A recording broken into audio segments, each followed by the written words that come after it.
एगो राजा बड़े धर्मात्मा प्रवृत्ति कर राजकाज बड़े सुचारू ढंग से चलावत रहले। उनके प्रजा उनसे बहुत खुशहाल रहत रहल। लेकिन सबसे बड़ी बात ही रहल कि राजा साधु संत के बड़ा सेवा करें। साधु संत वह राजा से बहुत मगन रहे। काहे से दरबार में अगर साधु संत आ जाएं तो राजा बड़े भाव से उनकर सेवा करें। एक बार महात्मा लोगों के दरबार में जब आइल बने, ऐसा ढंग से वह महात्मा लोगों के सेवा कैले राजा कि आत्मा गदगद हो गई। और बिना राजा के कुछ कहले सुनले, बिना राजा के जनले अपने आप साधु बाबा लोग पुत्रेष्टि यज्ञ शुरू कर दिले। केवल राजा खरतीन कि राजा के पुत्र हो जाए। लेकिन आगे भइल का महाराज, अरे साधु बाबा दिहले बान जागिया रचाई।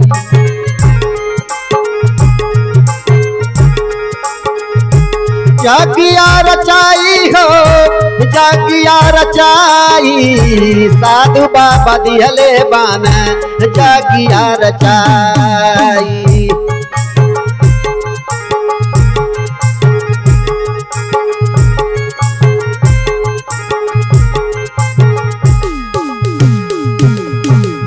जलाई बदुनो परानी के लावा बोलवाई, के लावा बोलवाई।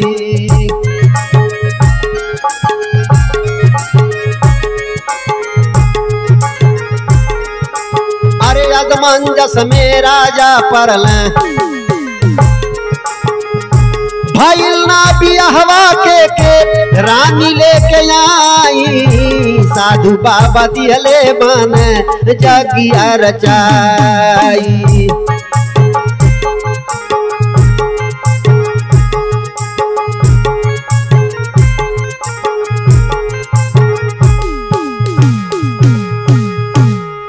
साधु बाबा लोग पुत्रेशी यज्ञ शुरू कर देना।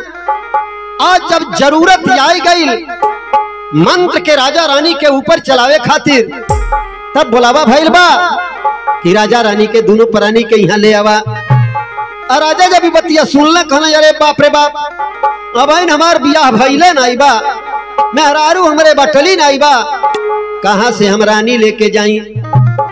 अपने मंत्री के बोलवले बने, कहला ये मंत्री, अरे बाप रे का करी हो। साधु बाबा लोग जा कि शुरू कई धले बाना बिना हमारे जन ले। बोलावा तन राजा रानी के बोलावा, अब मंत्र मारे के बा ऊपर।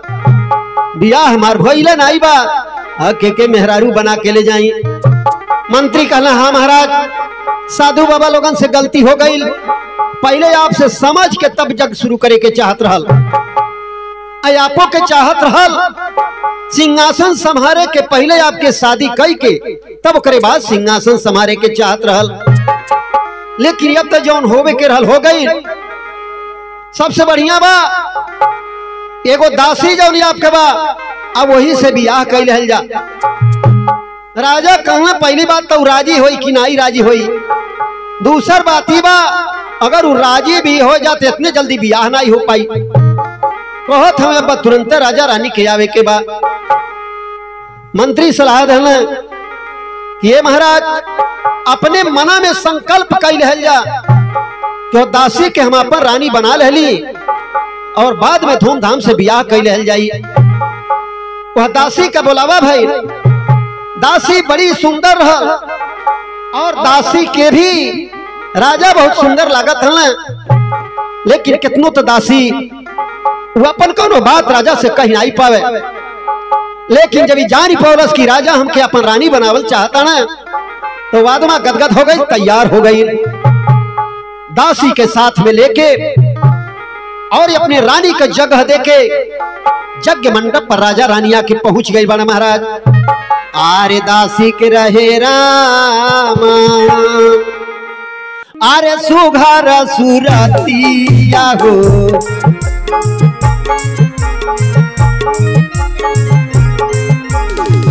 सुघर सुरतिया रामा, सुघर सुरतिया हो।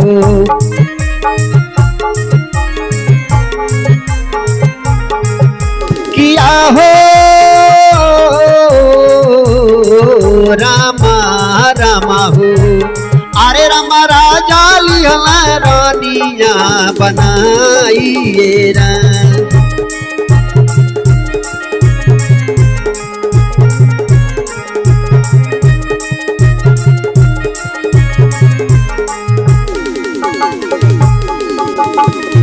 तू ना हुन परानी हो मिली जागी या करावल हो जागी या करावल।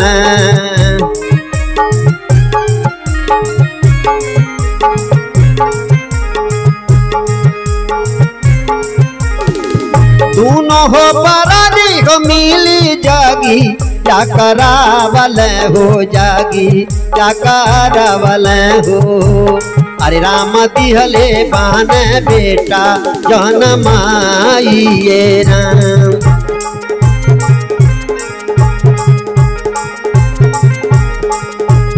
अरे राम दिहल बेटी बेटा जनमाइए राम।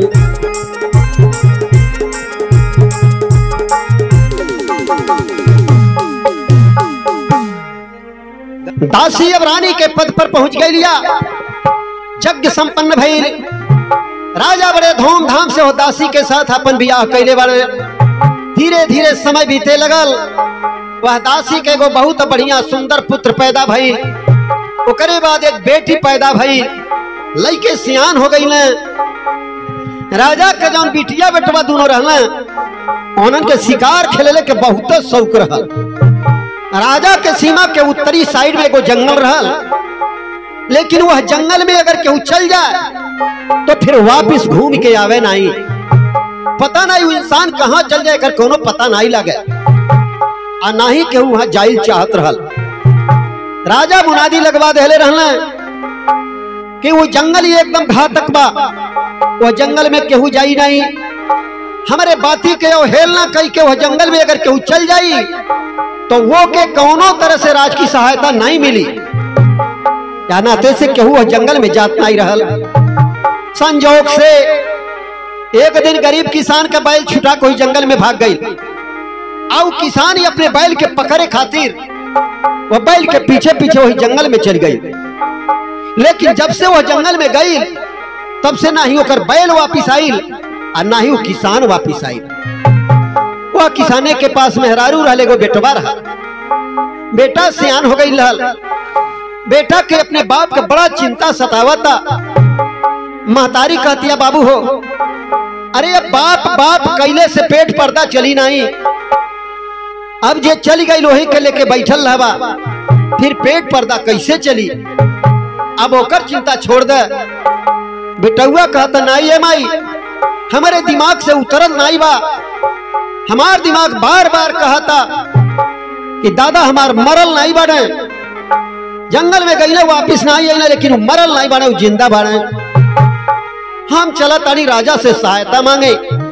कौनो तरह से राजा हमारे दादा के खोजवा दे। महतारी मिन्हा करती है लेकिन लड़का मानत नहीं बा। राजा के दरबार में पहुंचल बा तो भइल का महाराज बाप गुमा भइला दुखी होई के सुगानावा हो।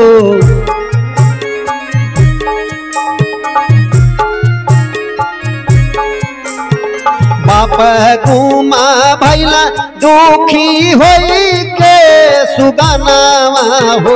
कैला गोहर जाके राजा के सामानवा।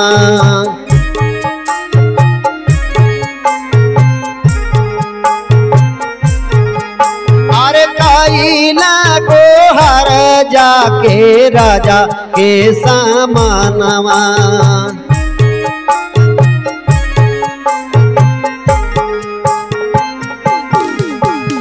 जानी बूझी अगिया में कूदी जईबा जाई के हो।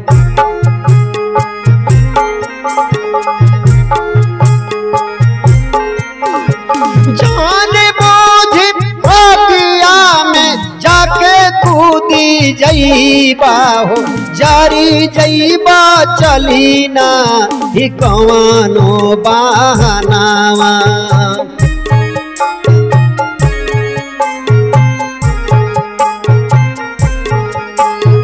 जारी जईबा चली नाही कवानो बहानावा।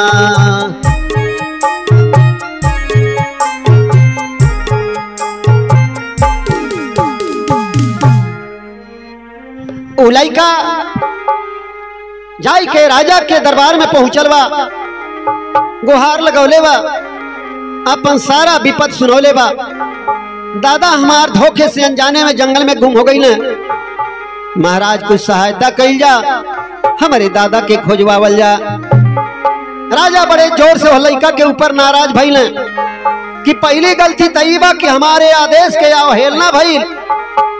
हमारे आदेश रहल कि जंगल में केहू जाई नहीं, फिर भी तोर बाप मानल नहीं, जंगल में चली गई। इतना घातक जंगल बा जे वो जंगल में जाला घूम के वापिस आवाला नहीं, फिर भी तोर बाप वो जंगल में चली गई। या नाते से हमारे तरफ से कौनो सहायता नहीं मिली। लड़का अपने मन में सोचता, राजा साहब से कहतो बा, हे महाराज, दुख के घड़ी में अपन कानून नहीं देखल जाला। आज धोखे से हमार बाप गुम हो गई बा, आप ऐसा कह देता नहीं, संजोग से अगर आपके घर का कोनो परिवार ऐसा कैले हो तो आप अपन कानून वही तुरंत खत्म कर देती, ओके खोजवले का कोशिश करती। राजा कहना हमके कानून में सिखावा, एक तो गलती कैला, दूसरे आइल बड़ा हमके कानून सिखावे। लड़का वहां से मायूस होके अपने घरे आ गई बा। राजा का बेटी बेटा दोनों सियान रहले। एक दिन राजा का बेटी शिकार खेले जातिया, तब भइल का महाराज, अरे बिटिया खेले गईली बन में शिकारावा। अरे बन में शिकारावा हो, बन में शिकारावा, बिटिया खेले गईली बन में शिकारावा।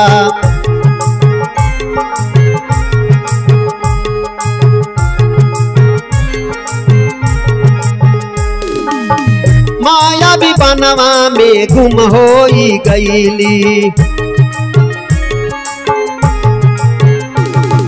माया भी बनवा में गुम होई गईली। भवता खबरिया बदल गए बिचारावा, बिटिया खेले गईल बन में शिकारावा।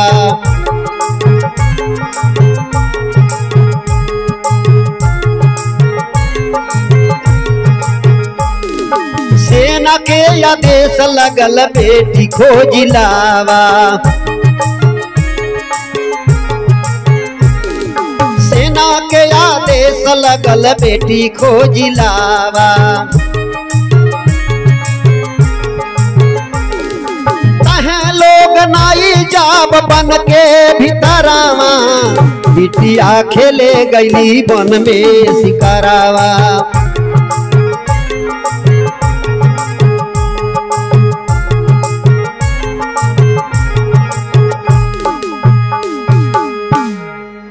वह गरीब लड़का के राजा अपने घर से ताड़ी धले बने, लेकिन एक दिन अपन बिटिया गई शिकार खेले, संजोग से मायावी जंगल में घुस गई लिया। अब फिर वहां से वापिस नहीं आई। वह लड़की के साथ जौन दू एक सिपाही रहने, वापिस आके राजा के खबर जनौले बने। राजा अपने सेनापति के आदेश लगा धले बने, पूरा सेना लेके जंगल के छापा मार दे, चाहे जैसे हमारे बिटिया के खोज के ले आवा। लेकिन सेना का जितना लोग रहले, जब यह बाती के सुनले कि मायावी जंगल में जाए के बा, कहना महाराज हमन के नौकरी छोड़ दे भले, लेकिन एक तो वैसे जे हमें जाला ते घूम के वापिस नहीं आवाला, फिर हमन के अपन जान देवे काहे खातिर जा। अरे जान बचल रही, कहीं दू पैसा का मजूरी मेहनत कई के जी खा ले, ऐसा हम राजा के सेना में रह के नौकरी नहीं करब। सब लोग वह जंगल में गईले से इनकार कर दिले। राजा जब बाती के सुनले बने, उनके नगर के दक्षिणी साइड में एक जंगल रहो, जंगल में एगो साधु बाबा रहना। साधु बाबा लगे जब पहुंचल बाटे राजा, तो साधु बाबा से कहले का महाराज सगरो आरे कहानियां हो राजा, आरे बाबा के हो सुनावाला।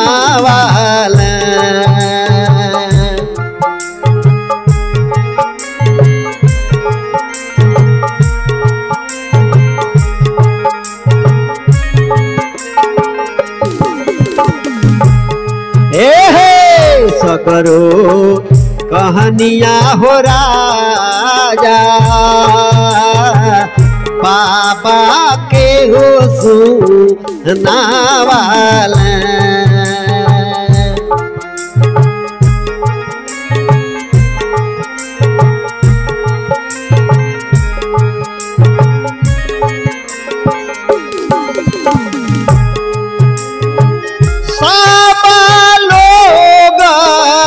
जिंदा हो बान बाबा जी हो बाला।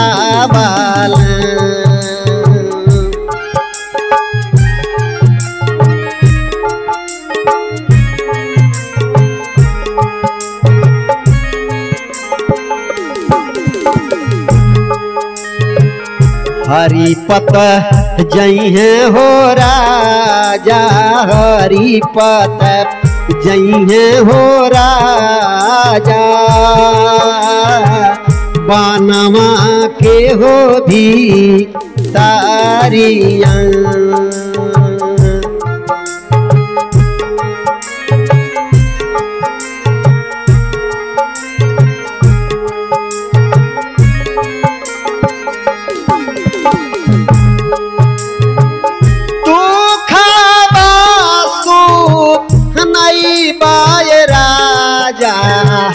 हरिया के दुआरिया,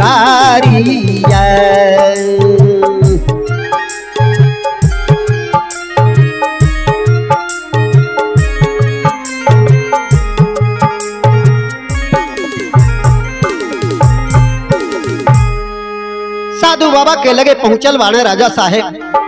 सारा कहानी जब साधु बाबा से बताओले बने, साधु बाबा ध्यान लगा के देखा था ना, कहला हे महाराज, न कोनो तांत्रिक के वहां जोड़ लगी, आनाई कोनो सेना के वहां जोड़ लगी, आनाई केहू संत के वहां जोड़ लगी।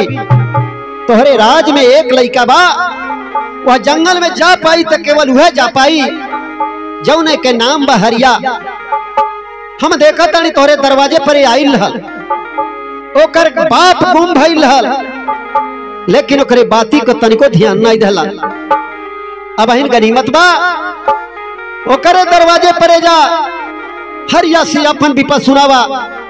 हरिया जंगल में जाई, तोहरे बिटिया के ले आई, लेकिन हमारे देखले में संजोग बनाता कि तोहरे बिटिया के साथ कोई हरिया के जिंदगी लिखल बा। इतना बतिया जब राजा सुन ले बने, वह हरिया के दरवाजे पर जाके पहुंचल बने, जौने के बाप गुम भइल हल। जाओ राजा के दरवाजे पर अपन फरियाद लेके गई हल। के दरवाजे पर जब राजा पहुंचल बने, हरिया कहलस महाराज, एक गरीब के कुटिया पर आपके आगमन बात का बा, हमके आदेश फरमाई। राजा साहब अपनी बेटी के गुम भइले के बाद हरिया से बता देले बने, कौन है हरिया, हमसे बड़ी भारी गलती भई, तोहरे अलावा दूसर केहू नहीं जा पाई, तू ही जा जंगल में हमारे बेटी के खोज के ले आवा, जैसे कहवा जौन सहायता कहवा तौन सहायता तोहके हम दे, हम वैसा तोहके नहीं भेजता नहीं। साधु बाबा हमके कहले बने कि माया भी जंगल में जा सकाला तो केवल हरिया जा सकाला, एकरे अलावा दूसर केहू नहीं जा पाई। इतना बात जब हरिया सुन लेवा, अपने घर से चल दे लेवा, लेकिन वह जंगल में जब जाता देखा था कहीं रास्ता नहीं बा। अरे जब वो जंगल में कबो जिंदगी में कबो बनी जही वाला नहीं बा, तो कहां से रास्ता मिली। लेकिन फिर भी हिम्मत करके बिना रास्ता कही कांटा कूसा वाले जगह से ही गुजरत हरिया वह जंगल में घुस जाता। अरे जाई के पहुँचल हरिया अरे माया वाले बनवा अता हीरे बनवा रहिया पावना सुगनवा ता हीरे बनवा।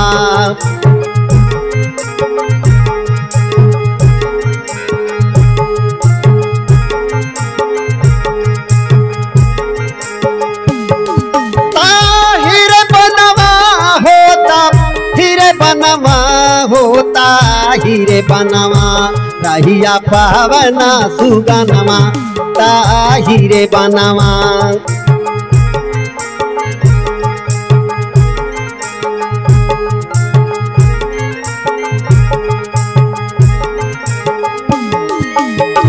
बिना रे डगरिया सुगना गईल बीचा बनवा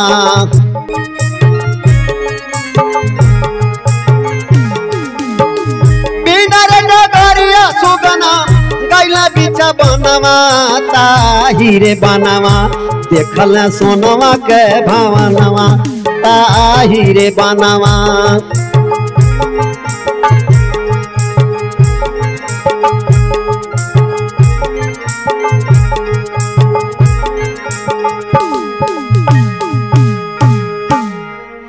हरिया वही कांटा कुसा के पार करते हुए जब बियाबान जंगल में पहुंचल बा वहां देखा था एगो सोने का महल।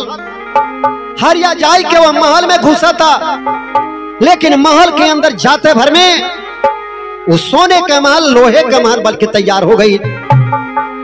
दरवाजा बंद हो गई, एकदम अंधेरा बा, चारों तरफ लोहे का दीवार वाली, लेकिन वही लोहे के महल में हरिया घूमा था, कहीं कुछ दिखाई नहीं देता। चलते चलते एगो बुढ़िया मिललिया, कहतिया ठीक बा तेहू आ गईले हमार भोजन बने खातिर। हरिया कहता हे माई हमार पिताजी गायब हो गई बाना, हम तो उन्हें खोजत है आइल बाड़ी, लेकिन तू अपन समाचार बतावा, तू कैसे आके यहाँ फंस गईलू। वो बुढ़िया कहतिया हम यहाँ का रानी हई और जितना तोरे गांव के आदमी आइल बाने सबके हम ही कैद कैले बानी। हरिया कहता हे माई काहे खातिर सबके कैद कैले बाड़ू, आखिर इतना गलत काम काहे करताड़ू, छोड़ दे सबके छोड़ दे जाए द। बुढ़िया कहतिया सबके छोड़ दे, लेकिन यहाँ से 4 कोस के दूरी पर जाइबे ते एगो आगी के नदी बहतिया, आगी के नदी पार साधु का कुटिया रह दिखाई, कुटिया रह दिखाई।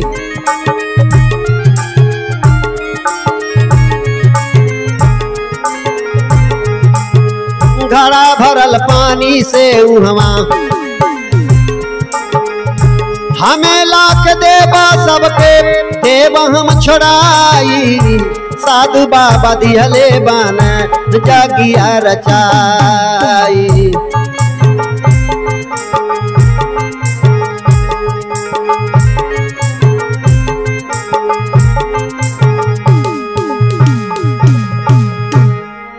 वह नदी के वह पार जाइबे, एगो साधु का कुटीबा, वहां एगो मटका बा पानी से भरल, ओके ले आके हमके दे देबे तो हम सबके छोड़ दे। हरिया कहता हे माई सबके जान बचावे खातिर वहां जाब हम और मटका ले आके तुमके दे, अब हमके छोड़ दे यहाँ से जाए दे। बुढ़िया कहती बड़ा चालाक बना तड़ा, यहाँ से छोड़ दे तो फिर घूम के आईवा यहाँ, ऐसी तो के छोड़ब नहीं। हरिया कहता हमके छोड़बो नहीं तो घड़ा का पानी तुमके ला के देव कैसे। बुढ़िया कहती है छोड़ब, लेकिन पहले जमानत के तौर पर अपन खास चीज यहाँ दे के जो वो करे बात तो के छोड़ब। हरिया कहता है माई हमारे दादा से बढ़ के खास के बा, वो तो तोहरे कैद में बटले बने तो फिर हमके जाए दे। बुढ़िया कहती है ना के दादा माई के खोजे वाला बा जुग में, या नाते से हम उनकर जमानत ना ले। हरिया कल हमारे पास बाय का हम केथुआ का जमानत दे। बुढ़िया और राजकुमारी के लिया के सामने खड़ा कैले बा, कहली से राजकुमारी का उम्र केवल 10 मिनट रह गई बा। 10 मिनट के बाद ही मर जाई। तो और उम्र या बहन 180 साल के बा। अगर ते चाह तो अपन आधा उम्र संकल्प करके एके दे दे, ये जिंदा रही और ऐसे बियाह कैले ओकरे बाद ये के हमारे लगे जमानत के रूप में छोड़ दे। हरिया कहता है माई अगर हमारा आधा उम्र दहले या राजकुमारी का जान बच जाता तो हम आधा उम्र यही दे देता। नहीं तुरंत हरिया संकल्प करके आधा उम्र दे दहले बा। राजा का बेटिया ये बात सुन ले बा। कहलिस हम भी इतना स्वार्थी नहीं बानी कि जे अपन उम्र दे के हमके जिंदा रखा था ओसे बियाह न करके हम दूसरे से बियाह करी। हम ये नहीं से बियाह करब। तुरंत वहीं सेनूर लगा के और हरिया अपन मेहरारू बना लेता। बुढ़िया कहतिया संसार में मेहरारू से बढ़ के अमूल्य चीज केहू के दुनिया में कुछ बाय नहीं। या नाते से जमानत के तौर पर अपन मेहरारू हमारे लग छोड़ दे। आज जब वहां से घड़ा ले आके हमके देबे हम तोरे मेहरारू के छोड़ दे। अरे राजा कुमारी के हरिया अरे दिहल उमरिया हो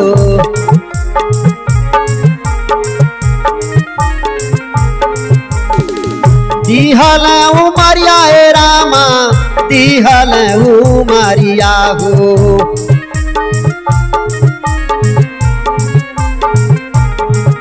किया हो रामा रामा हो अरे रामा दिहल से नूरावा चढ़ाइए राम।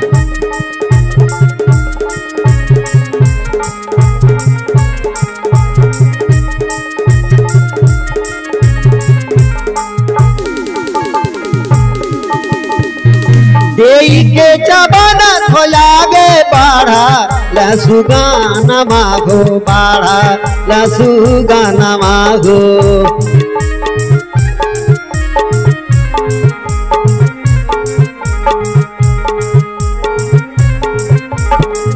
देई के जबानत लागे बाढ़ा लसुगाना माघो बाढ़ा लसुगाना माघो।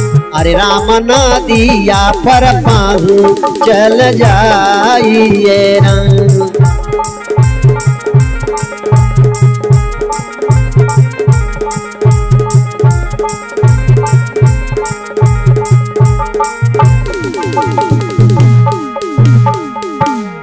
राजकुमारी के जमानत के तौर पर वह बुढ़िया लगे छोड़ के और वहां से हरिया आगे बढ़ल बा।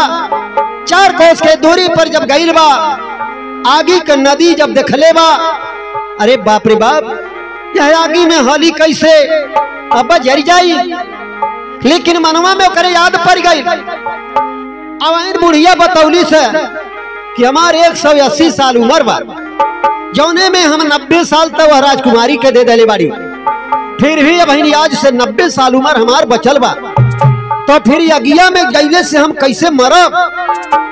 जब हमार 90 साल उम्र खत्म हुई तब तो हम मरब। या नाते से हिम्मत करके हरिया ज्यों ही अपन पैर वह नदी में डर लेवा त्यों ही भइल का महाराज।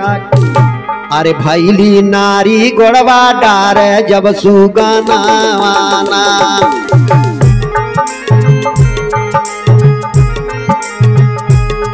सुगना सुगना भैली नारी गोड़वा डार जब सुगना।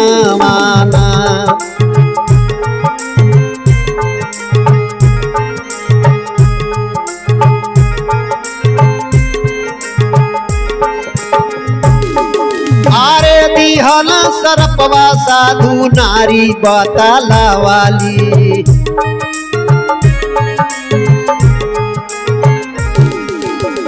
दिहल सरपवा साधु नारी बताला वाली।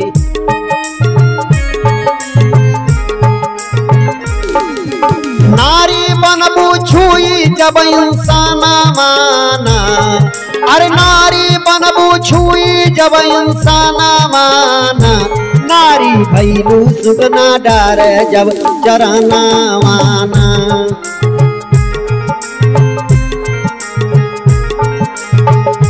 नारी भैली जब गोड़वा डार सुगना माना।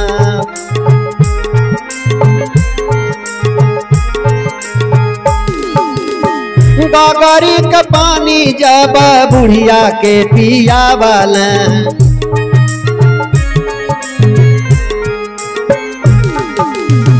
गगरी का पानी जब बुढ़िया के पिया वाला।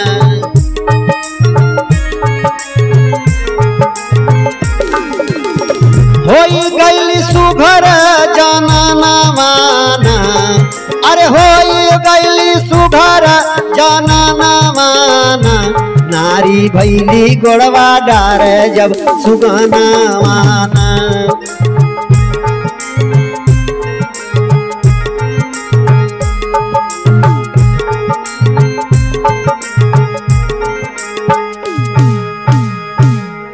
बुढ़िया के बात याद कई के हरिया जब है आगी के नदी में गोड़ डर लेबा और तुरंत वो आगे खत्म हो गई। अब बढ़िया सुंदर नारी के रूप में तैयार हो गई। उन नारी हरिया से बतावे लगल, एगो साधु बाबा यहाँ तपस्या करता ना, हम उन्हें बहुत परेशान करी, जहां हो तहां आगी जरा दें, उसे धुआं होवे लगे। साधु बाबा के बड़ा दिक्कत हो। साधु बाबा ऋषि आई ना हमके श्राप दे देना, जो त्यागी का नदी हो जो। हम लगली बनने भर कर रोवे, बाबा से कोशिश करे लगली कि हे बाबा, अरे हमें अगर श्राप दे दे हल गई वो तो वापिस हो ही नहीं, लेकिन कम से कम कोनो रास्ता निकारी जौने से हमारा उद्धार हो। साधु बाबा खुश भई ना, कहने अगर कोनो इंसान तो के छुई दई तते फिर अपने रूप में आ जाबे।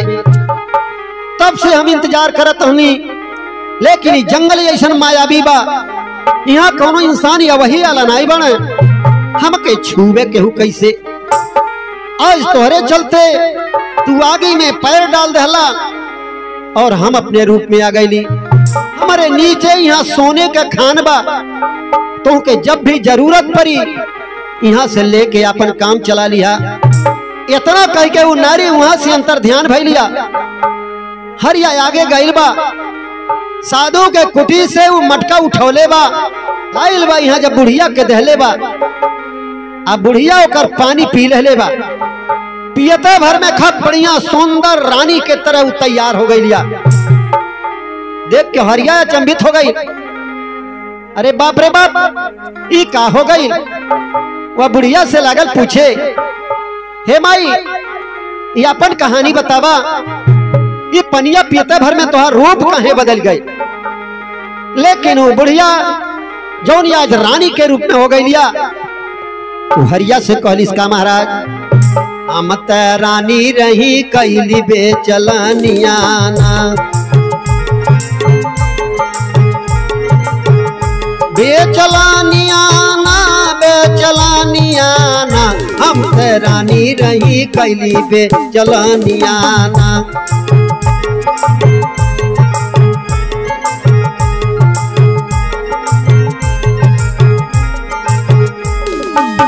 हमारो पिया हमके दिहल तलकावा, अली साधु बाबा के शरणियाना, हम त रानी रही कैली बेचलनियाना।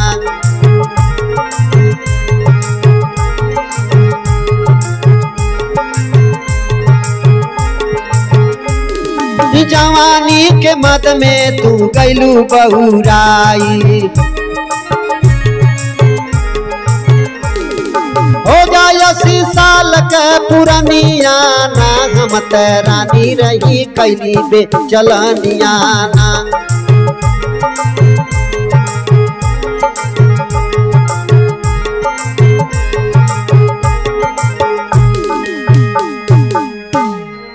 हरिया से बुढ़िया बतावतिया, बबुआ हो हम एक राजघराने में रानी रहली, लेकिन हमार चलाना थोड़ा बिगड़ गई। आओ के देख के हमार दूल्हा हमके तलाक दे दल। हम आईली साधु बाबा के कुटी परे, कहली यही भगवान का भजन करब, लेकिन साधु बाबा पहले हमार हालचाल जान लेने और जानले के बाद हमके श्राप दे दल। कहला जवानी में अंधा हो गईलू, लगलू उल्टा सीधा काम करे, जा तुम्हार जवानी खत्म बा, आज से 80 साल का पुरनिया हो जा। लगली बाबा के अगवा रोवे, देखी के रोवा लका हो बाबा,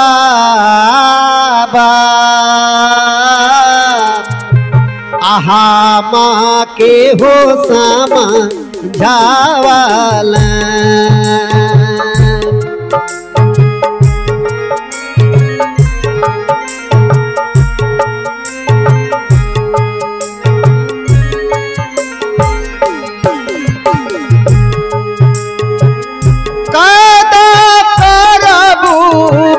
राजा का करीनावा कवानो बीरवा हो पठाई है।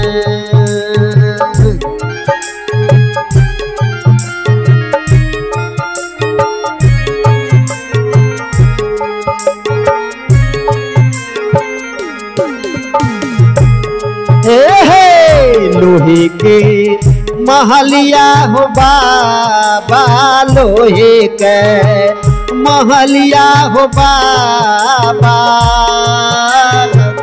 हमारा खातिर बन बाबाल।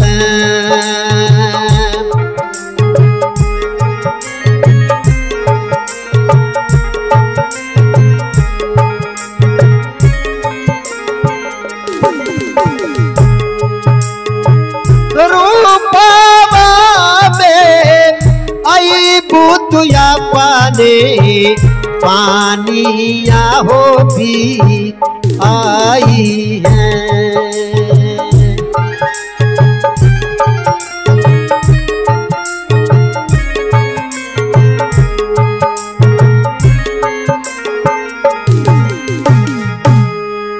जब साधु बाबा का श्राप लग गई, साधु बाबा के सामने हम लगली रोवे, काली बाबा हो हमारे उद्धार के कोनो रास्ता बतावा। साधु बाबा लगल समझावे, तुहें रहे खातिर एगो खूब बढ़िया लोहे का महल बना देता नहीं। हाँ एक बात बा, अगर केहू करे आस पास आई तई तुरंत सोना के तरह दिखाई दे, अंदर ही आ जाई तो सोना बाय ना, सोना लौकी कहां से, ओके कैद कर लिया।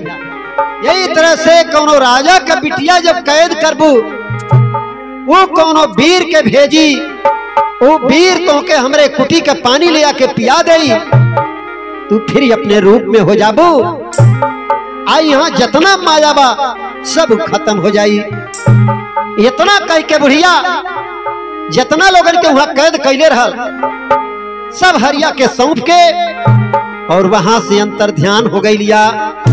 और भेदवा बताई तिरिया भाईली अंतर ध्यानमा, अताही रे छनवा नाही लोहवा के मकनवा, ताही रे छनवा।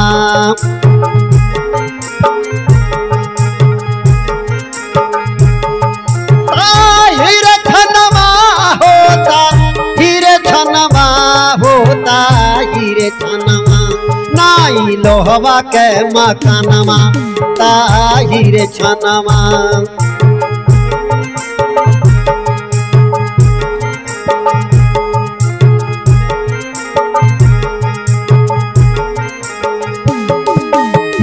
भैला खुशहाल लोगवा गईल भवानवा,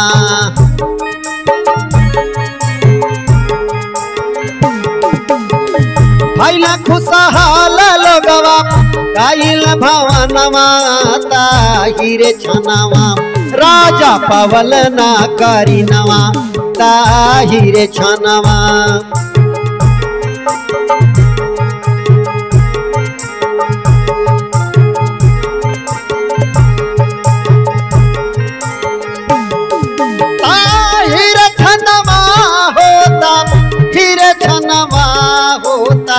हीरे रे छनवा राजा पावल ना करी नवा ताही रे छनवा।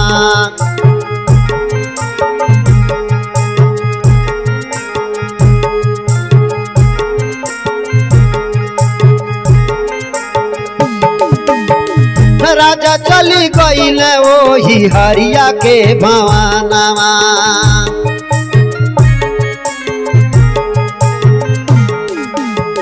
राजा चली गईल ओही हरि के भवानवा ताही रे छनवा जनल सागरो कारणवा ताही रे छनवा।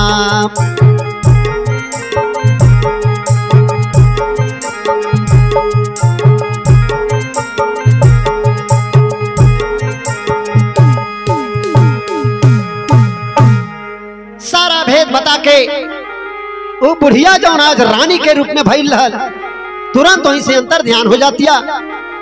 वहां से महल गायब हो गई। जितना मायावी रूप रहल हो जंगल के सब मायावी रूप होकर खत्म हो गई। जितना लोग वहां कैद रहल हरिया के बाप हरिया के बैल और राजकुमारी के साथ गांव के जितना लोग भी अनजाने में जाके वहां कैद रहल सब लोग वहां से मुक्ति पा गए बाणे अपने अपने घरे गए बाणे। ये बात राजा जान पौले सोचा था सब लोग अपने घरे आई न हमार बेटी काहे ना आई। राजा साहब भागल हरिया के यहाँ गए बाणे। वहां पहुंचले पर राजा का बिटिया सारा कहानी राजा के बता देले बा। हे पिताजी हम इनसे शादी कैले बानी आधा उम्र हमके दहले बाणे तब हमार जिंदगी यहाँ बा तो फिर हमें दूसरे से शादी काहे के करे के बा। ये बतिया जब राजा जान पौले आत्मा गदगद हो गई। वो हरिया का बियाह खूब धूमधाम से अपने बेटी के साथ कई दले बने और अपने उत्तरी सीमा पर आधे राज के मालिक बना देले बने। हरिया और राजकुमारी अपने जगह पर आराम से रहे लगल बने। यह राजा भी अपने जगह पर आराम से रहे लगल बने। अरे कैल बियाहवा याधराज के मालिक दिहल बनाई मालिक दिहल बनाई।